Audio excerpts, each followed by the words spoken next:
hear me? Is my voice is clear? Anybody please confirm. నిన్న ఒక issue resolve చేసాం మనం. సో పర్చేజ్ ఆర్డర్ హిస్టరీ కనపడతలేదు అని చెప్పి చాలాసేపు ట్రై చేసాం. ఒక 1.5 hours అలా పట్టింది దగ్గర ఆల్మోస్ట్.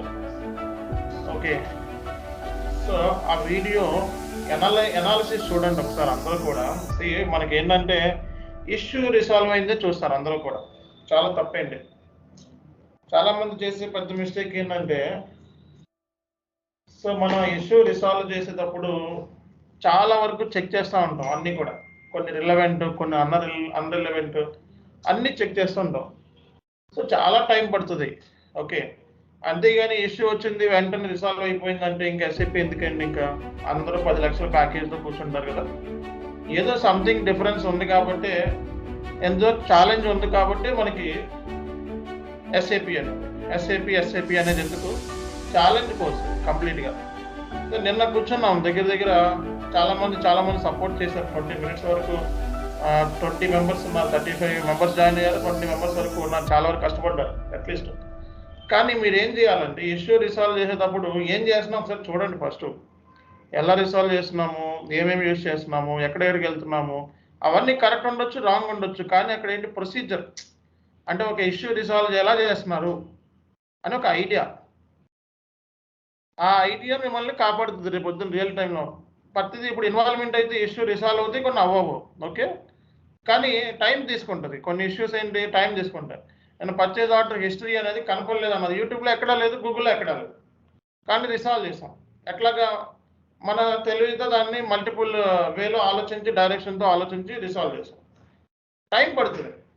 ఓకే, సో జనరల్గా ఏంటంటే అది P3 టికెట్, P4 టికెట్ అలాంటివి వస్తూ ఉంటాయి బేసిక్గా రియల్ టైంలో. సో P1 P2 అంటే ఏంటి, వెరీ క్రిటికల్ టికెట్. క్రిటికాలిటీ అంటే ఏంటి, ఎమర్జెన్సీ అర్జెంటుగా చేయాలి ఇప్పుడు ఆ టికెట్స్ని, లేకపోతే యూజర్కి ఎస్కలేట్ చేయొచ్చు. ఓకే, అంటే యూజర్కి ఫైనాన్షియల్ స్టేట్మెంట్స్ క్లోజ్ చేయాలి, month ending year ending activities ఇమీడియట్గా బుక్స్ క్లోజ్ చేయాలి. సో అలాంటప్పుడు నీకు టికెట్స్ రైజ్ చేస్తారు. P1 P2 టికెట్స్ చాలా తక్కువ ఉంటాయి రియల్ టైంలో. ఓకే, P1 P2 టికెట్స్ అనేవి మంత్లీ 1-2 వస్తూ ఉంటాయి. జనరల్ ఆల్ కేసెస్లో మీకు P3 P4 టికెట్స్ ఉంటాయి.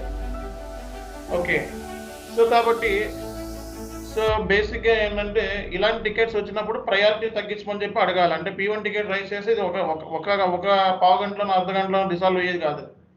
సో కాబట్టి ప్రయారిటీ తగ్గించమని రిక్వెస్ట్ చేయాలి ఈ కైండ్ ఆఫ్ ఇష్యూ వచ్చినప్పుడు. సో అది మీ మేనేజర్ని, మీ ప్రాజెక్ట్ మేనేజర్తో మాట్లాడి, క్లయింట్తో మాట్లాడి డిస్కస్ చేయాలి. సో ఈమెయిల్స్ చేయాలి. సో కాబట్టి ఇలాంటి కేసులు వస్తూ ఉంటాయి. మనం ఫేస్ చేయాల్సి వస్తుంది రియల్ టైంలో కూడా. ఇలాంటివే ఉంటాయి. మ్యాక్స్ ఇప్పుడు ఎలా అయితే చేసామో అంత టైం పడుతుంది, మ్యాక్సిమం అంత టైం పడుతుంది కూర్చుంటే. నేను కూర్చున్నాను కాబట్టి అంత టైం పడుతుంది, మీకైతే అది 2-3 రోజులు పడుతుంది. ఓకే, సో అది దొరకలేదు కాబట్టి గూగుల్లో దొరికితే మీరు చేస్తారు, గూగుల్లో దొరకకపోతే ఇక మన ఓన్ నాలెడ్జ్ అప్లై చేయాలి. సో ఫస్ట్ కాడి నుంచి అనలైజ్ చేసుకుంటూ రావాలి, మల్టిపుల్ వేలో టెస్ట్ చేసుకుంటూ రావాలి. సో కాబట్టి మనం ఏమైతే టెస్ట్ చేస్తున్నామో ఆ డ్యూరింగ్ టెస్టింగ్లో మనం ఏమైతే టైం స్పెండ్ చేస్తున్నామో అదే వాల్యుబుల్. అంతేగాని ఇష్యూ పావుగంటలో రిసాల్వ్ అయ్యింది అది కాదు వాల్యుబుల్. ఇప్పుడు దానికి సొల్యూషన్ ఇది అని నేను చూపించేస్తే దానికి వాల్యూ ఉండదు.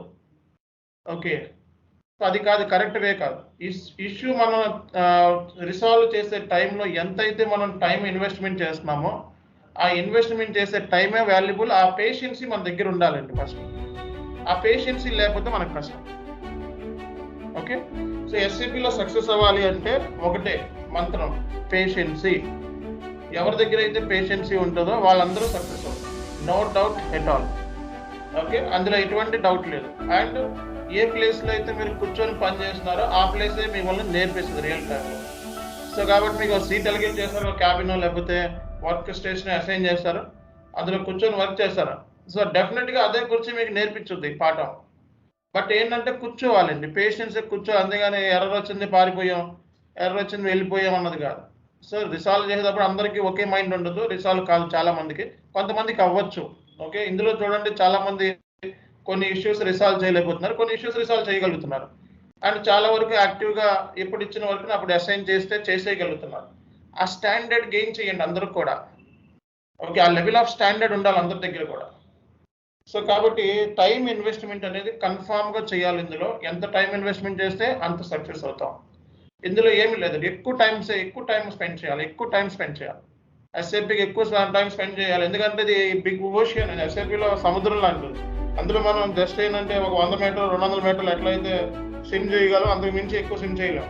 ఓకే, అది ఎవరు స్విమ్ చేయగలరు? ఎక్కువ వాళ్ళకి ప్రాక్టీస్ ఉన్న వాళ్ళు స్విమ్ చేయగలరు. ఇది కూడా అంతే. ఎవరైతే ఎక్కువ ప్రాక్టీస్ చేసి ఎవరైతే ఎక్కువ డెప్త్గా కూర్చుంటారో వాళ్ళే ఎక్కువ సబ్జెక్ట్ గెయిన్ చేస్తారు, వాళ్ళే ఎక్కువ శాలరీస్ గెయిన్ చేస్తారు. అంతేగాని ఎవరు పడితే వాళ్ళకి శాలరీస్ గెయిన్ చేయలేరు, ఎవరు పడితే వాళ్ళకి సబ్జెక్ట్ రాదు. ఎందుకంటే ఇది ఇన్వెస్టిగేషన్ కోర్స్కి ఇలాగే చేయాలి అని చెప్తే అది తప్పు. ఎందుకంటే ఇన్వెస్టిగేషన్ మల్టిపుల్ వేస్లో చేయొచ్చు. సో స్క్రాచ్ నుంచి చేయొచ్చు, మధ్యలో నుంచి చేయొచ్చు, లేకపోతే చిన్న పాయింట్ని పట్టుకొని తీగ నుంచి డొంక లాగొచ్చు. కాబట్టి ఇది ఇన్వెస్టిగేషన్ కోర్స్ కాబట్టి, సో ఇది అందరికీ ఆ లెవెల్ ఆఫ్ స్టాండర్డ్ ఉండదు. కాబట్టి అట్లీస్ట్ ఇలాంటి ఇష్యూస్ వచ్చినప్పుడు ఏం జరిగింది అనే దాని మీద కొంచెం ఫోకస్ చేసి మనం ఎక్కువ టైం దాని మీద స్పెండ్ చేసి ఓకే ఇలా కూడా రిసాల్వ్ చేయొచ్చా, ఇలా కూడా ఎత్తకొచ్చా, ఏముంది ఏంటి ఇందులో మన నాలెడ్జ్ కూడా ఏమీ లేదు, అప్లై చేయాల్సింది ఎతకాలి అంతే. గూగుల్ని వడబట్టాలి. గూగుల్ని కరెక్ట్గా రీసెర్చ్ చేస్తే 90% ఇష్యూస్ జరిగిపోతాయి ఆల్మోస్ట్. కాబట్టి అది రీసెర్చ్ ఎలా చేయాలని నేర్చుకుంటే సరిపోతుంది. మీరు ఆ ఒక్కటి చేయండి, డెఫినెట్గా సక్సెస్ అవుతారు. ఓకే, లాస్ట్ టైం మనం